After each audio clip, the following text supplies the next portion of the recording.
मुंबई गोवा राष्ट्रीय महामार्गावरील कशेडी घाट हा वाहतुकीसाठी वर्दळीचा घाट म्हणून समजला जातो. पावसाळ्यामध्ये कशेडी घाटामध्ये सातत्यानं दरडी कोसळण्याच्या घटना गेल्या 10 वर्षांमध्ये घडत आहेत.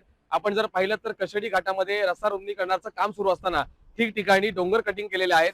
हे डोंगर कटिंग करताना योग्य ती खबरदारी न घेतल्यामुळे डोंगर उभ्या पद्धतीनं कटिंग केल्यामुळे खऱ्या अर्थानं या दरडी कोसळण्याचा धोका हा कशेडी घाटामध्ये सातत्यानं उद्भवतोय. अगदी आपण 2 आठवड्यापूर्वी जर पाहिलं तर याच कशेडी घाटामध्ये दरडी कोसळल्यानं अनेक वेळा वाहतूक ठप्प झाली होती आणि हे सातत्याने घडताना पाहायला मिळतंय.